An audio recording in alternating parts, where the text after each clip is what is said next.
అందరికీ నమస్కారం. తెలంగాణ రాష్ట్రంలో ఫోన్ ట్యాపింగ్ సంబంధించి గతంలో కేసీఆర్ గారి ప్రభుత్వం చేసినటువంటి ఫోన్ ట్యాపింగ్ వ్యవహారానికి సంబంధించి ఈరోజు సిట్ అధికారులు గత వారం నెలల క్రితమే నాకు నోటీస్ ఇవ్వడం జరిగింది. ఆపరేషన్ సింధూర్ సంబంధించి పార్లమెంట్లో చర్చ జరుగుతున్న సందర్భంగా నేను దాన్ని వాయిదా వేసుకోవడం జరిగింది. తిరిగి నోటీస్ ఇచ్చింది కాబట్టి ఈరోజు సిట్ అధికారుల ముందు హాజరు కావడం జరిగింది. తెలంగాణ రాష్ట్రంలో కేసీఆర్ గారి ప్రభుత్వంలో మన ప్రభుత్వం ఉన్నప్పుడు తెలంగాణ రాష్ట్రంలో అత్యధికంగా నా ఫోన్ కాల్ని మాత్రమే టాప్ చేశారు. నా ఫోన్ కాల్ని టాప్ చేశారు అత్యధికంగా.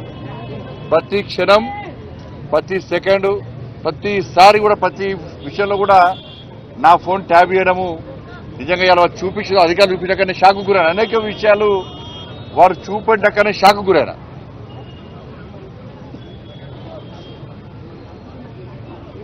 ఎంత నీచులు వీళ్ళంటే కేసీఆర్ కుటుంబము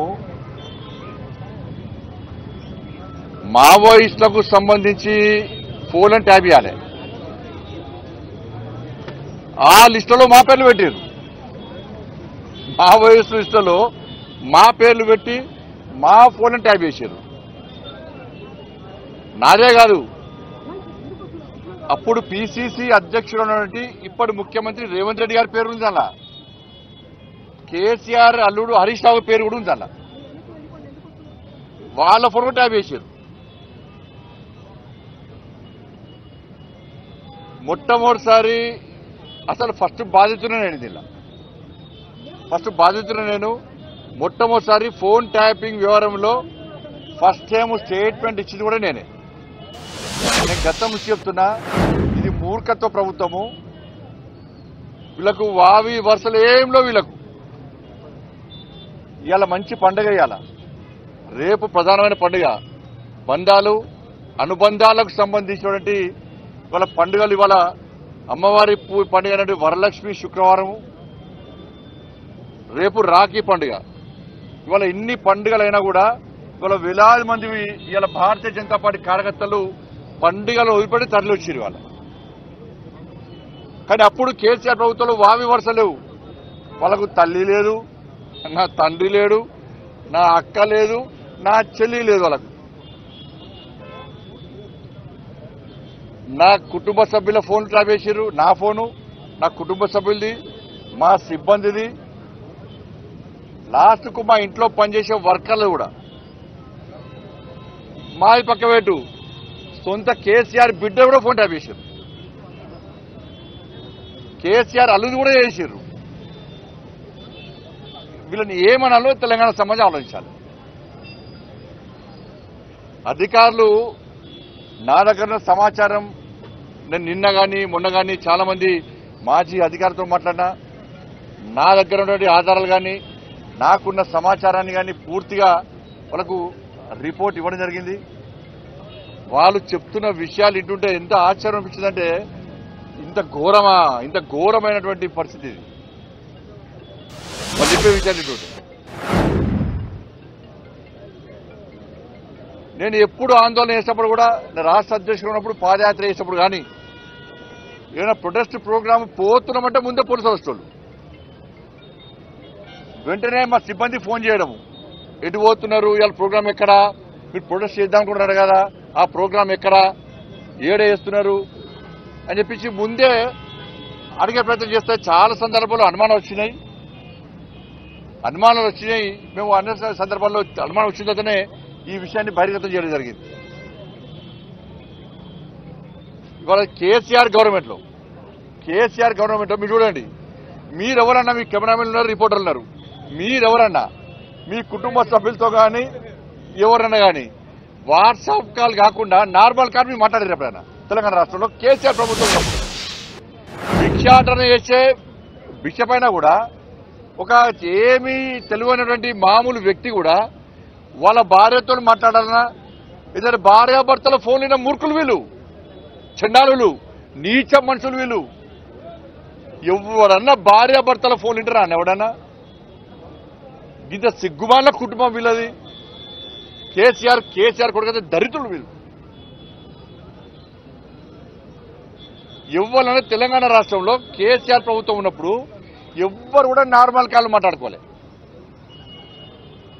ఎవరైనా మామూలు బిచ్చపులు అడిగినా కూడా, ఆటో కార్మికులు అడిగినా కూడా అబ్బో సార్ కేసీఆర్ ఫోన్ ఇంటర్నెట అందుకే వాట్సాప్ కాల్ మాట్లాడుతున్నారు సార్ అంటుండే. ఇది కామన్ అయిపోయింది. ఇది ఎవ్వరు కూడా మాట్లాడుకోలే, అందరికి తెలిసిపోయింది. కేసీఆర్ ఫోన్ ఇంటర్నెట, మామూలు కాల్ మాట్లాడకూడదు, అయితే వాట్సాప్, అయితే ఫేస్ టైము, అయితే సిగ్నల్ మాట్లాడుకోవాలంట అని చెప్పి ఈ టెక్నాలజీ పెంచడానికే కావచ్చు కేసీఆర్ టాపిక్ వేసింది. అంత తెలిసి అంటే ఇంత ఘోరమైన పరిస్థితి ఆ రోజు కేసీఆర్ ప్రభుత్వ హయాంలో ఉండే. మావోయిస్టుల ఫోన్ల లిస్టులో మా పేర్లు పెట్టి ఫోన్ ట్యాప్ చేశారు. అసలు ఎస్ఐబి అనేది మావోయిస్టుల కార్యకలాపాలను ఎప్పటికప్పుడు తెలుసుకోవడము, వాళ్ళని కంట్రోల్ చేయడము, వాళ్ళ పట్ల కఠినంగా వ్యవహరించాలంటే ఎస్ఐబి ఉండాలి. కాబట్టి ఒక సపరేట్ ఇన్వెస్టిగేషన్ బ్రాంచ్ పెట్టి మావోయిస్టు టెర్రరిస్టు కార్యకలాపాలను అదుపు చేయడానికి మాత్రమే ఇది అవసరం. దాన్ని పెట్టుకొని వీళ్ళు ఏది పడుతుంది ఫోన్ ట్యాప్ చేయడమే. వేలాది ఫోన్లు, ఆ లిస్ట్ చూస్తే నేను ఆశ్చర్యపోయినా. వేలాది ఫోన్లు, ఢిల్లీ నుంచి నాకు వచ్చిన ఫోన్లు, మా పిఏలకు వచ్చిన ఫోన్లు, మా డ్రైవర్కి వచ్చిన ఫోన్లు, మా సిబ్బందికి వచ్చిన ఫోన్లు అన్నీ కూడా లిస్టు మొత్తం లిస్టు ఉన్నది. మావోయిస్టుల కోసం ఏర్పాటు చేసినటువంటి ఎస్ఐబిని ఈ కేసీఆర్ అనే మూర్ఖుడు, కేసీఆర్ కొడుకు ట్విట్టర్ టిల్లు ఏ విధంగా వాడుకున్నారంటే, దాన్ని పక్కబెట్టి, మావోయిస్టుల లిస్టు పక్కబెట్టి రాజకీయ నాయకుల ఫోన్లను ట్యాప్ చేయడము.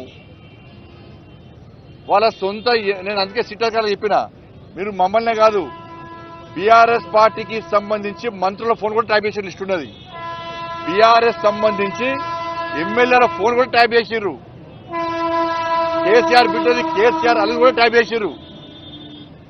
వాళ్ళని కూడా విచారణ పిలవాలని చెప్పిన, వాళ్ళని కూడా విచారణ పిలవాలి.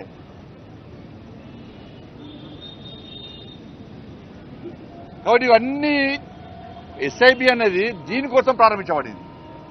ఇవాళ ఆ ఎస్ఐబిని ఈ కేసీఆర్ అనే మూర్ఖుడు, కేసీఆర్ కొడుకు వాళ్ళ సొంత లావాదేవీల కోసము, సొంత అవసరాల కోసము దాన్ని ఒక అడ్డాగా మార్చింది. ఎస్ఐబిని ఒక అడ్డాగా మార్చి మాలాంటి రాజకీయ నాయకుల ఫోన్లు ట్యాప్ చేయడము, వ్యాపారస్తుల ఫోన్ ట్యాప్ చేయడము, అడ్వకేట్ల ఫోన్ ట్యాప్ చేయడము, సినిమాల ఫోన్లు ట్యాప్ చేయడము. ఇంతకన్నా ఘోరమైన ఇంకోటి, ఉస్మానియా యూనివర్సిటీకి సంబంధించి ప్రొఫెసర్ల ఫోన్ కూడా ట్యాప్ చేశారు. ప్రొఫెసర్లది వాళ్ళ కూడా స్టేట్మెంట్ రికార్డ్ చేశారు. వాళ్ళ స్టేట్మెంట్ రికార్డ్ చేశారు వీళ్ళు.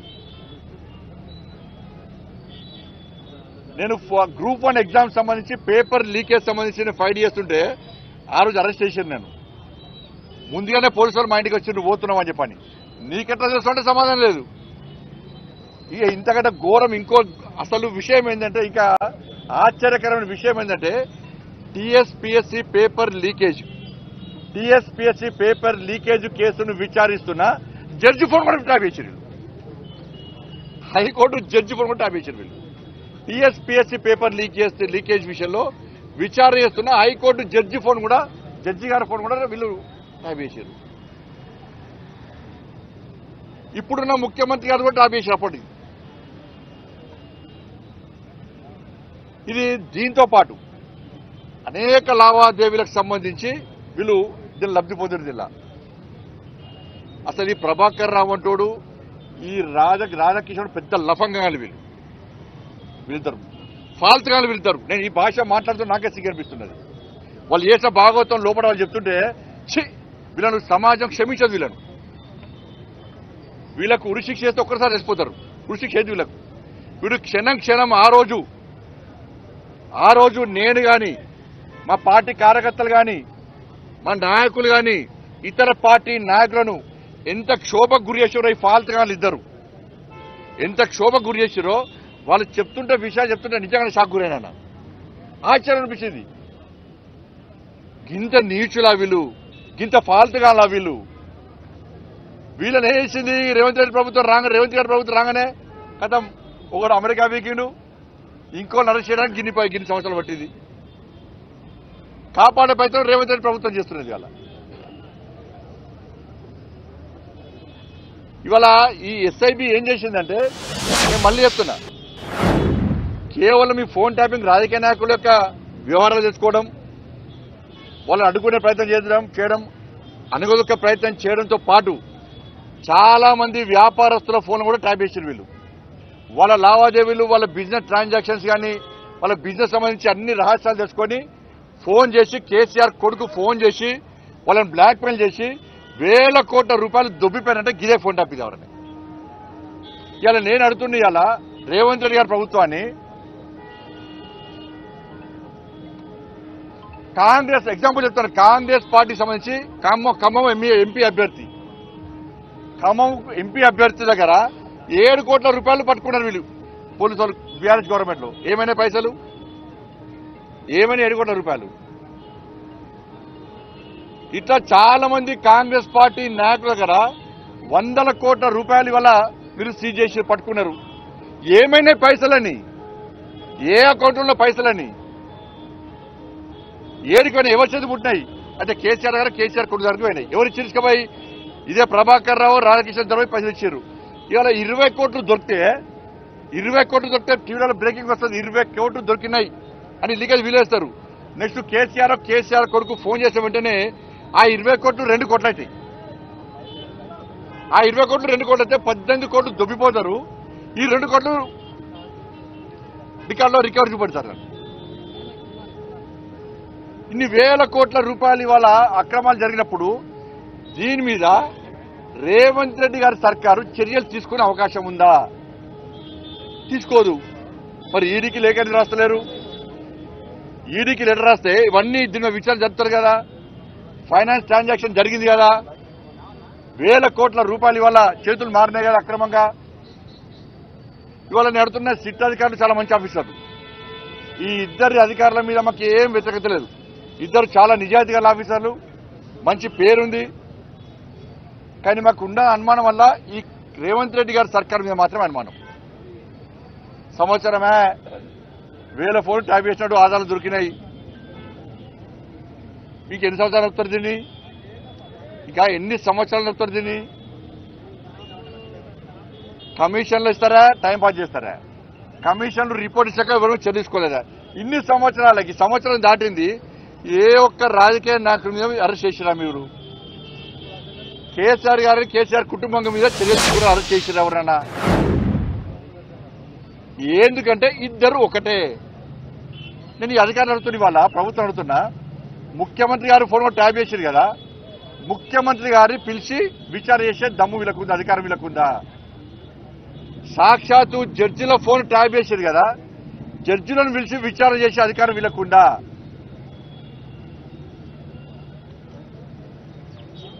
మరి ఎట్లా విచారణ చేయాలి? అందుకే సిబిఐకి ఇవ్వాలని మేము అంటున్నాం. మీరు సిబిఐకి ఇవ్వకుంటే ఇదంతా తూతు మంత్రము. ఇది మీ ఇద్దరి మధ్య జరిగిన అండర్స్టాండింగ్, బీఆర్ఎస్ కాంగ్రెస్ మధ్య జరిగిన అండర్స్టాండింగ్. ఒక్కొక్క స్కామ్కు అక్కడ రేటు కుదురుతుంది ఢిల్లీలో. ఫస్ట్ ఫామ్ హౌస్ కేసు ఇన్ని కోట్లు తీసుకుపోయి ఢిల్లీలో మూటల్లో పైపుతున్నారు. పోర్ట్ ట్రాఫిక్ కేసు ఢిల్లీలో మూటల్లో పైపుతున్నారు. కాళేశ్వరం కేసు మూటల పేరుతున్నారు. డ్రగ్స్ కేసు మూటల పేరుతున్నారు. ఈడ విచారణ చేస్తానని చెప్పి వీడంటున్నారు. కమిషన్లు వేస్తున్నారు. ఈ విచారణ పూర్తి కాకముందే కేసీఆర్ సార్ ఎవరు గెలవాలి, ఎక్కడ గెలవాలో కలుస్తున్నాడు. ఢిల్లీలో కాంగ్రెస్ పార్టీ నాయకులను 100ల కోట్ల రూపాయలు మూటల పేరుతున్నారు.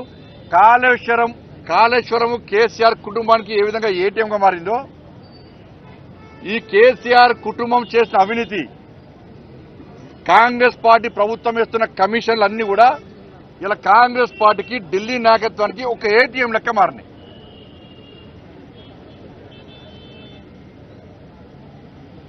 చిన్న ఇంత జరుగుతుంటే కేసీఆర్ కుటుంబాన్ని అరెస్ట్ చేసి దమ్ములేదు. లాస్ట్ రాష్ట్ర ముఖ్యమంత్రి గారు ఏం చేశారు? క్లీన్ చీట్ ఇచ్చేసి ఇవాళ మేము కేసీఆర్ ఏం చేయం. అదే రాష్ట్ర ముఖ్యమంత్రి గారు జైలుకి పంపినప్పుడు నీ ఫోన్ నీ కుటుంబ సభ్యుల ఫోన్ ట్యాప్ చేసిండు. ఎవరు చేసిండు? కేసీఆర్ చేసిండు. కేసీఆర్ కొడుకు చేసిండు.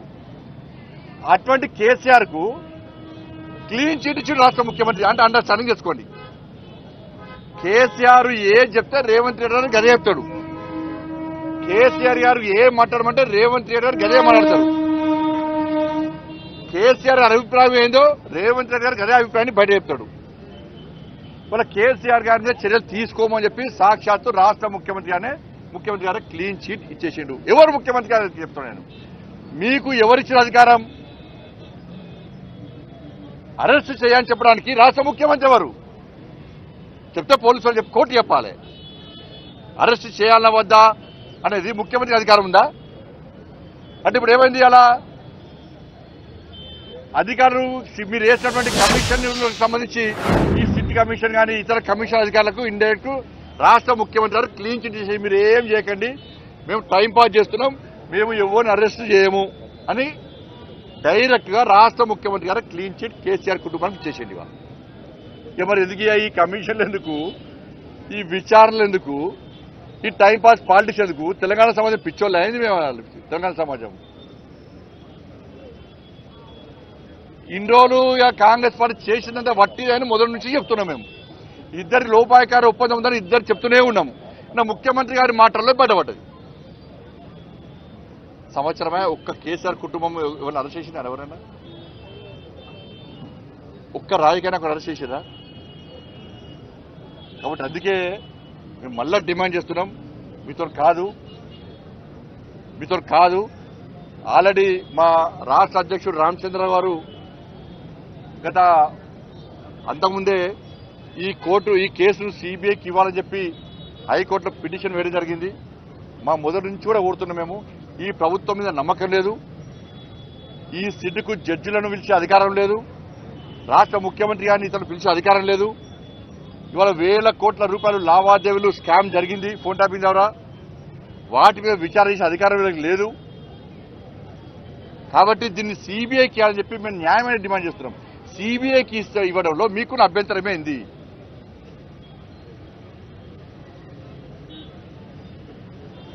ఇలా భారతీయ జనతా పార్టీ సంబంధించి అనేక రాష్ట్రాల్లో మేము అధికారంలో మేము అనేక రాష్ట్రాల్లో ఏ రాష్ట్రంలో కూడా ఏ ప్రతిపక్ష పార్టీ భారతీయ జనతా పార్టీ మీద ఫోన్ ట్యాపింగ్ చేస్తున్నారని చెప్పి ఎక్కడ ఆరోపణలు లేవు. ఒక్క తెలంగాణ రాష్ట్రంలో మాత్రమే ఉన్నాయి. ఇది ఎందుకు చెప్తున్నారంటే కాంగ్రెస్ వాళ్ళు మీ రాష్ట్రంలో లేదా అంటే ఏ రాష్ట్రం జరిగింది? బీజేపీ పాలిత రాష్ట్రం. ఒక రాష్ట్రం పేరు చెప్పు. That is BJP.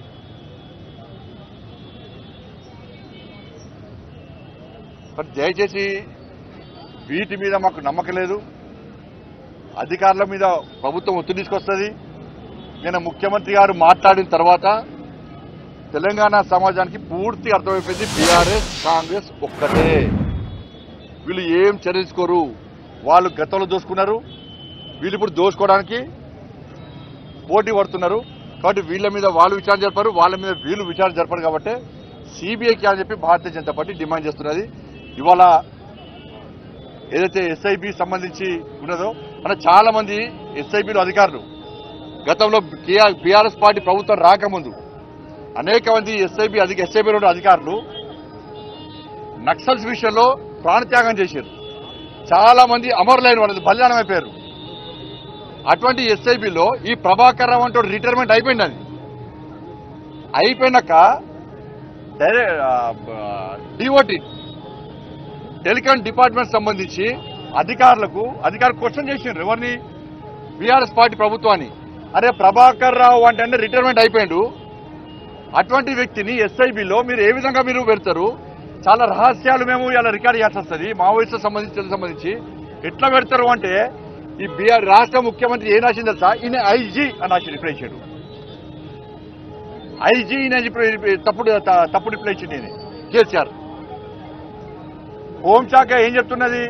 ప్రతి జనవరి నెలలో ప్రతి జూలై మంత్లో ఈ 2 నెలల్లో ఏవైతే రికార్డ్ చేసిర్రో వాటిని వెంటనే డిలీట్ చేయాలి. ఏవైతే ఆధారాలు ఉన్నాయో వాటన్నిటి ధ్వంసం చేయాలని చెప్పి జూలై జనవరి నెలలో చేయాలని చెప్పి హోంశాఖ ఖచ్చితమైన ఆదేశాలు జారీ చేసింది. వాటిని ఏవి కూడా కేసీఆర్ ప్రభుత్వం పాటించలేదు.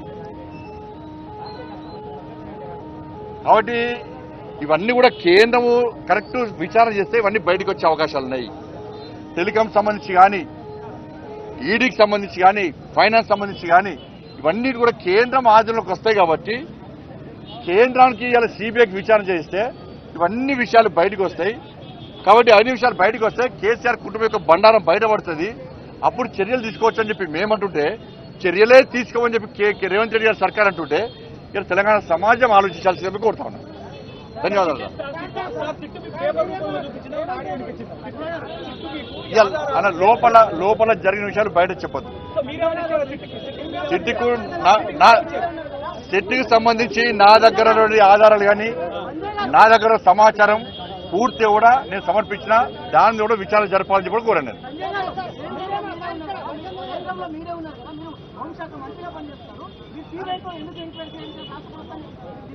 అన్న కేసీఆర్ గవర్నమెంట్ లో సిబిఐని తెలంగాణకు రానియమని చెప్పి ఒక జీవో ఇష్యూ చేసి తెలుసా మీకు అది? కాబట్టి డైరెక్ట్ గా సిబిఐ తెలంగాణకు వచ్చే అవకాశం లేదు. అది రాష్ట్ర కేబినెట్ రాష్ట్ర ముఖ్యమంత్రి గారు కోరాలి సిబిఐ విచారణ జరపాలని చెప్పి. లేకుంటే కోర్టు అనుమతి ఇవ్వాలి.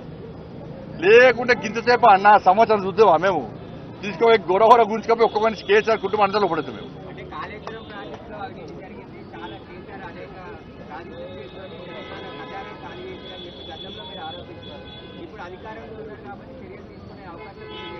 ఏం చర్య తీసుకున్నాం? మేము ఆల్రెడీ విజిలెన్స్ పొడిస్తాం దాని మీద.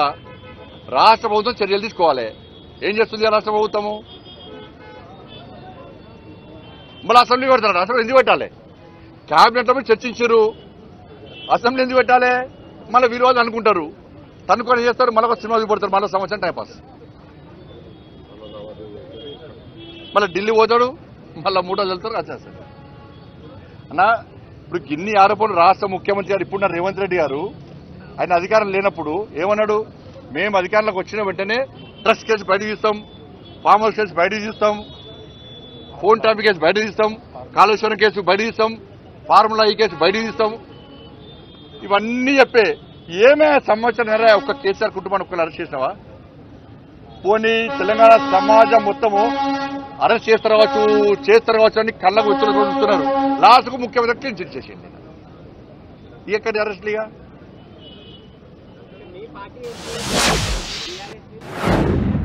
అంటే టాపిక్ ఎవరిది? ఫోన్ టాపిక్ మాట్లాడాను. లేకుంటే మీరు అదిస్తారు వాళ్ళ మీరు.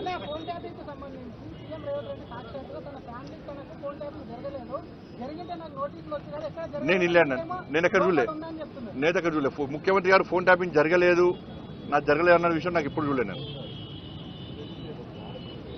ముఖ్యమంత్రి గారు ఫోన్ ట్యాపింగ్ జరిగి చాలా సందర్భంలో చెప్పిండు. అధికారులు కూడా రికార్డు ఉన్నది. ముఖ్యమంత్రి గారికి పక్క నోటీసులు ఇవ్వాలి వీళ్ళు. నేను మళ్ళీ చెప్తున్నా, ముఖ్యమంత్రి గారికి కూడా నోటీసులు ఇవ్వాలి. ముఖ్యమంత్రి గారు కూడా వచ్చి సమాధానం చెప్పాలి, 100% చెప్పాలి ముఖ్యమంత్రి గారు.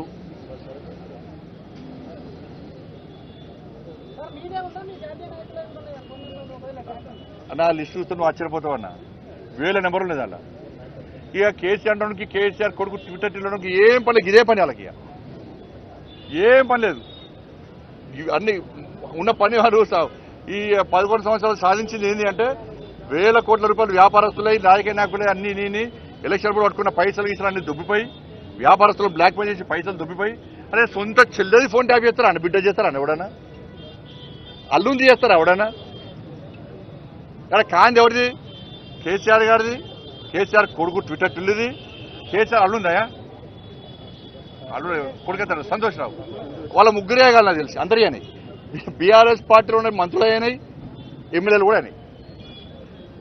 బీఆర్ఎస్ పార్టీలో ఎమ్మెల్యేలు కూడా అసలు హరీష్ రావు గారు ఒక సంవత్సరం ఫోన్ వాళ్ళే, ఇప్పుడు చెప్తున్నారు వాళ్ళు సంవత్సరం ఫోన్ వాళ్ళే భయానికే. బీఆర్ఎస్ ఎమ్మెల్యేలు కూడా ఎవ్వరు నార్మల్ కాల్ మాట్లాడుకోలే. ఫేస్ టైము అయితే సిగ్నల్ అయితే వాట్సాప్.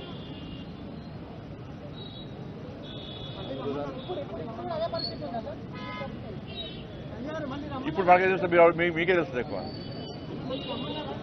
మళ్ళీ రమ్మంటే మళ్ళీ వస్తా. నేను విచారణకు నేను కేంద్ర మంత్రిగా రాలేదు, ఒక సాధారణ పౌరునిగా నా బాధ్యత ఉంది కాబట్టి ముఖ్యంగా నేను సఫర్ అయినా, మా పార్టీ కార్యకర్తలు సఫర్ అయ్యారు, మా నాయకుడు సఫర్ అయ్యారు. ఆ రోజు కాంగ్రెస్ పార్టీ లేదు. ఆ రోజు బీఆర్ఎస్ పార్టీని కేసీఆర్ మెడల్ వంచింది భారతీయ జనతా పార్టీ. మా పార్టీ కార్యకర్తల మీద నాన్ అవైలబుల్ కేసు పెట్టిర్రు, రౌడీ షీట్లు ఓపెన్ చేసిర్రు, కమ్యూనల్ షీట్లు ఓపెన్ చేసిర్రు, లాఠీలతో కొట్టిర్రు, నిర్బంధం విధించారు మా మీద.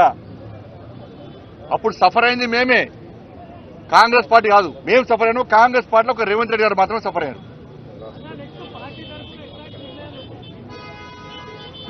మేము ఇలా డిమాండ్ చేయడానికి వచ్చినాం. రాష్ట్ర ప్రభుత్వము చిత్తశుద్ధి నిరూపించుకోవాలంటే, రాష్ట్ర ముఖ్యమంత్రి గారు చిత్తశుద్ధి నిరూపించుకోవాలంటే మాకు ఢిల్లీకి మూటలు ముడతలేవు అని చెప్పాలి.